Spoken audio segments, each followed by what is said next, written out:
One seed for the Utah Jazz. Did anyone expect it? I know I didn't when the season started. Nice win for the Utah Jazz. Let's start this. The Hoops Nerd Show.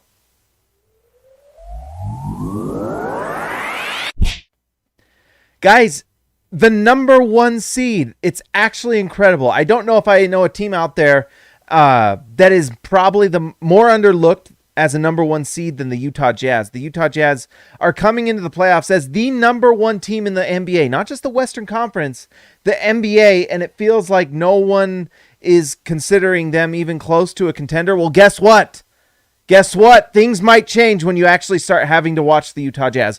Before we talk about the Jazz, let's talk about the Kings. The Kings didn't play anyone. Buddy Hield played. That's about it. I don't know what else to say. Buddy Hield, a nice shooter, 5 for 12 from the field, but 1 for 7 from 3. He was 2 for 3 from the free throw line, 7 rebounds, 9 assists. Like a nice night for Buddy Hield. Playing around guys that are just Chemezi Metu, Luis King, Damian Jones. DeLon Wright's a decent player, so, he's an NBA player. But just a lot of guys that I've never heard of. That's rough. For Kings fans, I apologize. Oh my gosh, what's going on here? The stream is not working very good for me, guys. But anyways, the Utah Jazz came out nice. I can't see the stream. Guys, I can't see it. One second, let me finish this.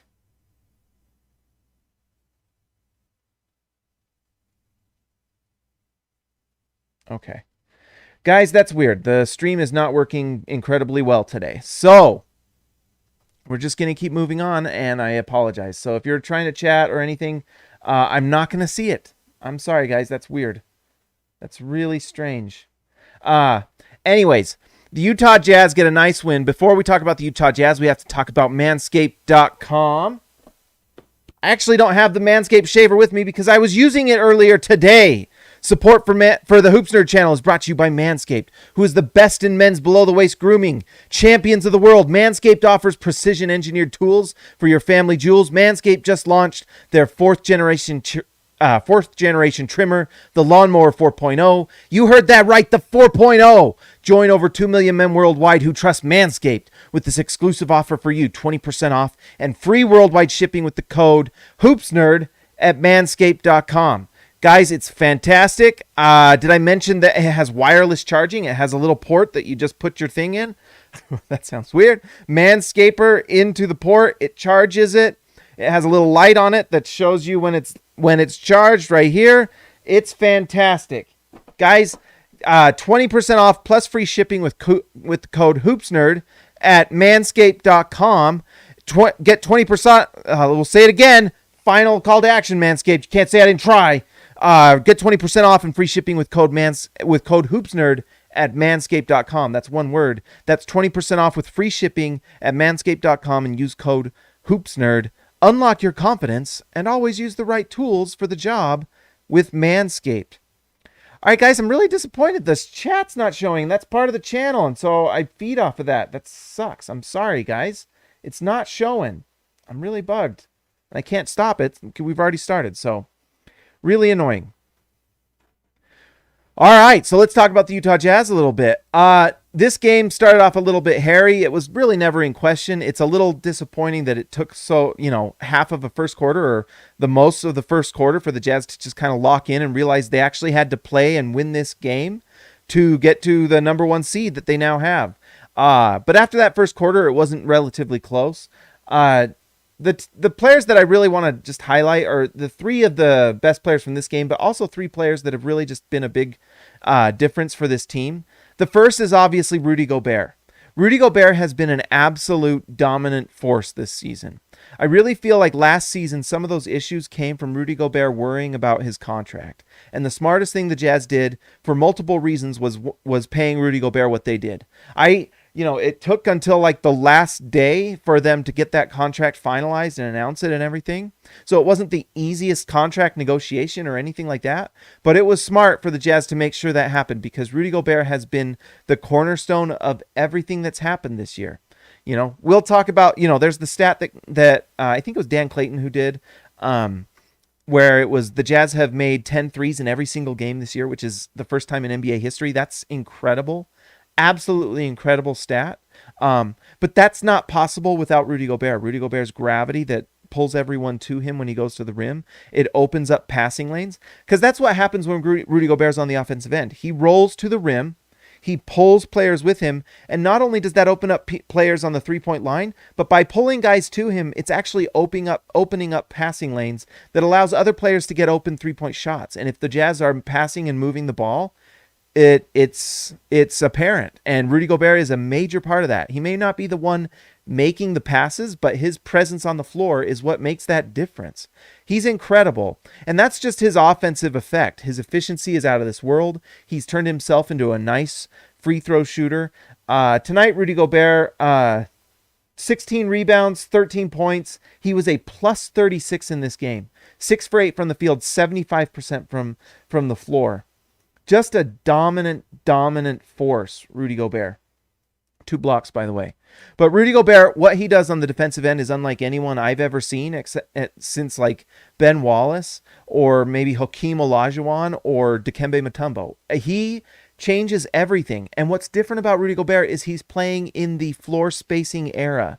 Rudy Gobert is not like, he's not playing in the era of Dikembe Mutombo where everything's closer to him and he doesn't have to move as far. Rudy Gobert has to move from three-point line to the rim all the time. He is constantly guarding 2 players at a time, and it is in the floor spacing era. It would not be out of the question to argue that Rudy Gobert is arguably one of the best defenders that's ever played this game, because of what he's asked to do in a game that has been changed to be fully focused on offense. I mean, the NBA even came out with some notes recently that they're thinking of trying to find ways to kind of curtail the offense of the NBA. And Rudy Gobert has absolutely flourished within this NBA. It's unreal. He is absolutely a dominant force. And anyone who doesn't recognize that is out of their minds. Out of their minds. Rudy Gobert, if he was in the era of, even when Dwight Howard was in his prime with the Orlando Magic, or Dikembe Mutombo, or Hakeem Olajuwon, everyone's closer to the rim.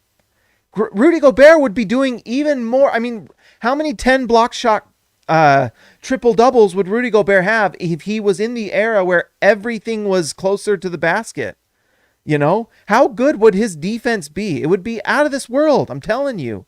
He is so underrated. And the fact that he does this stuff in the offensive era of the NBA that we're in now, where it's 3-point shots and shots at the rim, and by taking away 50% of the most efficient shot in the league, the shot that everyone wants to take, he just dominates everyone. And there's a reason that he was plus 36 tonight. He just crushes everyone at the rim.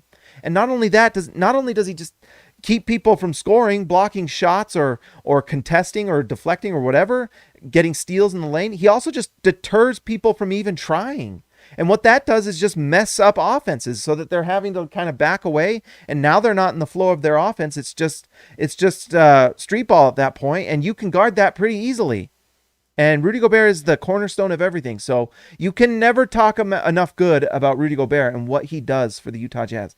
Guys, I apologize. The stream is completely blank. I would show you, but it's completely blank. It didn't load for me this stream. So I'm really sorry. I'm really sorry. If you guys are commenting, it's actually making me anxious. I would reply. I would comment. So I'm sorry, guys. Please forgive me. Let's see. Okay. All right. Look, it did show me donations. I figured that out. Jorge Arrizaga, 50 pesos. Bring the Lakers. Jazz #1 seed. Let's go. That's right, Jorge Arrizaga. Mi amigo de abajo. Gracias. I appreciate it. And also Robert Hall, $10, sir. Thank you so much. I appreciate it. You guys are amazing. I at least figured out how to do that. So thank you. Thank you, Robert. You've been amazing all season. The Jazz are the #1 seed in the league. This is incredible. So thank you, guys. I appreciate it. I wish I could see your comments. I cannot. I can only see viewer activity, stream health, something. YouTube screwed me over tonight, guys. But guess what? The Utah Jazz are about to screw over a bunch of other teams because of this guy right here. Rudy Gobert is the dominant defensive player in the NBA. He's the 3-time defensive player of the year. He should be 5-time. He really should. 4-time minimum, and maybe 5 because there was just a bias towards Draymond Green. But did Rudy Gobert ever get to play on the same team with Andre Iguodala and someone like that, who's a Defensive Player of the Year candidate himself?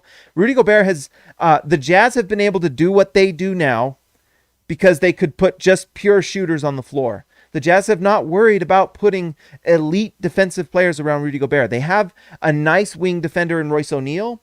You know, they needed at least one guy that can be the point of attack defender that can shoot, and that's what the role Royce O'Neal fills. But everyone else is not dominating defensively like Gobert does. They're just not. And so Rudy Gobert keeps the Jazz as a number 3 defense in the league. Absolutely absurd when you consider that everyone around him is not an elite defender. Joe Ingles is not an elite defender. At times he's done a nice job, and at times Ingles can be crafty, but he's not shutting anyone down anymore. Bojan Bogdanovic, not an elite defender. George Niang, no. Mike Conley has some nice advanced analytics that he's a good point of attack guy, but he's not an elite stopper. Donovan Mitchell puts his effort on the offensive end. I think Donovan Mitchell's a little underrated defensively for some of the things that he does, like steals and rebounds, but he's not a stopper. So you've got these guys that score and shoot and do all these things on the offensive end. Rudy Gobert keeps the Jazz as the number 3 defensive team in the league by himself. It's unreal. He's so good. So anyone who says anything other than that Rudy Gobert is the best in the game defensively is wrong. He's just the best. He's just the best. DW to CB, $2.01. If you made a comment, I didn't see it, DW, but I really appreciate it. Thank you so much. Guys, this week, by the way, for All-Stars, we gotta have our one-on-one. Our All-Stars one-on-one, and we should do that this week because the Jazz have quite a few days off, and so that'll be fun to do. We can talk about playoffs and everything, play-in tournament, all that stuff. That'll be lots of fun. Jordan Clarkson, one of the 3 guys I wanted to talk about tonight. He's been fantastic, and I know the Jordan Clarkson ride is a roller coaster. There are games where he's, struggled lately. The first half of the season, it felt like he couldn't miss. And he came back to earth a little bit post All-Star break, and I think he's had some injuries this year. I think he's been a little tired. I actually think a week off for Jordan Clarkson is huge, so he can get his legs ready for the playoffs and be that shooter that they need. Because tonight, Jordan Clarkson showed what he can do. 11 for 20 from the field, 6 for 12 from 3, 50% from 3. Big part of the reason why the Jazz won this game, honestly, and 33 points. 3 assists as well. Jordan Clarkson is X factor for this Jazz team, because if the Jazz are having a game where it's a close one and then Clarkson can come in and hit a high 6 for 12 from 3 or something like that and just score at a high rate against maybe an inferior bench because you're playing against top heavy teams, that's going to be massive for the Jazz. The Jazz have so many players on this team that could win them a game. Jordan Clarkson's one of them. With his shooting, he has the chance to just put this Jazz team over the top and win them some games. And so when Donovan Mitchell's back, Clarkson can get back into that pure 6th man role and just flourish. It's going to be amazing. The other guy that was so nice, and it was nice to see, was Mike Conley. Mike Conley was 3 for 3 from 3 tonight. And that's really all the Jazz need him to do. In the playoffs, Mike Conley needs to play off of Donovan Mitchell. Just be the elite shooter that he's become. But tonight, not only was he shooting the 3 ball well, he had 9 assists, and that was in 21 minutes. So Conley had 11 points, 9 assists, and 6 rebounds. If he'd have played longer, he really could have got that triple-double. But plus 28 for Mike Conley. He is dishing the ball at an elite level. And I love what he has become for this team, where he can play off of Donovan Mitchell. So Donovan Mitchell will initiate. He will take on the brunt of the defense, and he will either overcome it like he does so many times, or he can pass it out to Mike Conley, who can then run a secondary pick and roll against an inferior defender. And then we know what he can do. He can find that guy that's open or just make the shot. Or just take the 3, If anything, that's the best shot right there, is just Mike Conley hitting 3s. And so this week for Mike Conley, where he can get his legs, maybe try to get in a little bit more game shape, although that's why it was nice that he could play these games. That's going to be nice to see. Those are the 3 guys I really just wanted to touch on tonight. Really nice. Royce O'Neal is shooting Royce O'Neal, we mentioned him a tiny bit. he is the point of attack defender. He's shooting the three better than you think. In his last 16 games, Royce O'Neal is shooting 42% from three. Tonight he was 2 for 6, but there was a couple shots where it looked like it came off his hand really nice. If O'Neal can find that stroke in the playoffs and can have a big game where he hits, 3 or 4 threes, that's going to be massive for the Jazz. The other guy I want to see rest this week is Joe Ingles. He had 7 assists tonight. It's funny, I didn't think he looked particularly good, but he had 10 points, 7 assists, 5 rebounds, and shot the ball relatively efficiently. 3 for 8 from the field, 2 for 6 from 3. I'm really excited for Joe Ingles to get 4 or 5 nights rest and get those legs back, because he is an important part of this Jazz team. And the Jazz are now going to have 13,000 fans in the stadium now, screaming their heads off after a year and a half of pandemic frustration. It's going to be electric in that stadium. Electric. And this Jazz team is going to feed off of it. All the Jazz have to do is win all their home games and they win the championship, because they have the number 1 record in the league. So very much possibility. DW, your comment came up. Hoops Nerd All-Star Chat next weekend in 2 weeks. We'll do it this week, sometime this week, maybe midweek or something. I'll message you guys so watch the community tab, especially if you're an All-Star. We'll do the Q&A this week probably. We'll figure it out. We'll see what the playoffs situation is. Maybe Friday. I don't know. We'll figure it out, but we got to do it this month. We're already midway through the month. We got to do it. DW 499, Jazz going all the way. Am I right?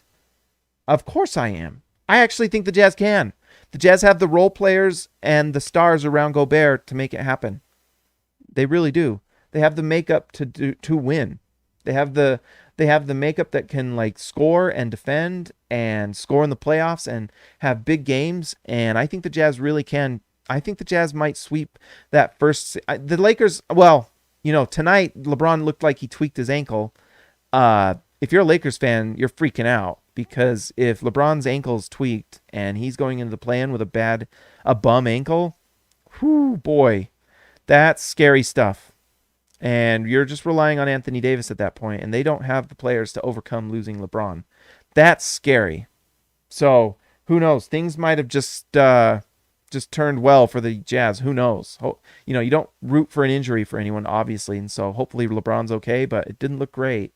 And that's the ankle that he struggled with, that he's been missing so many games for. So that is scary stuff if you're a Lakers fan. Guys, I'm really sorry about the chat being down. That bugs me, because that shouldn't be like that. If you're new to the channel, make sure that you like and subscribe. Let's give a shout out to our All-Stars. You guys are the ones that make it happen, and we're going to do our All-Star chat soon. It's been such a crazy season with a shortened year. It's been nuts, guys. It's honestly worn me out a tiny bit.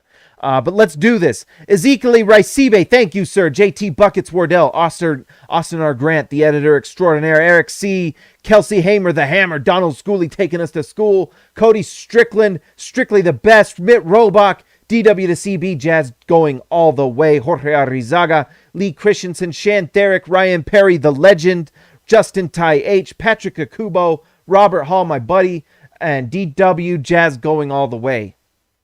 Guys, I'm really annoyed that did not show the chat. Come on, YouTube. Get your stuff together. What the heck? Not my favorite thing that happened tonight, YouTube. But anyways, so we'll figure that out. I don't know why it did that. But next time we'll see. Guys, that's all I've got tonight. I'm really excited about the Utah Jazz. I'm going to try to do some videos this week. I've been waiting for this. I know I've been talking about it. I've been waiting for this new logo, and I have it done for the most part, and a new animation. And then I wanted to kind of adjust the look of my channel a little bit with this new brand. Hasn't happened yet, so I'm still waiting. But maybe we'll just do something anyway. Playoff previews this week I might try just for some content out there. And we got to do our All-Star Q&A. That's been a blast, and we'll see if we do it on, we've been doing it Zoom. Maybe we'll do it a different one. Maybe we can go an hour, because that I think is really fun, and I appreciate the All-Stars and all the members very much.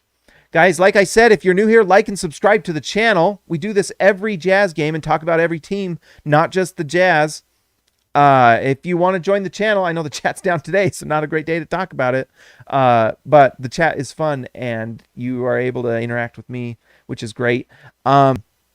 If you haven't and you're thinking about it, I mean, obviously do what you want, but if you've thought about getting one of these, use the Hoops Nerd promo code, guys. They're fantastic.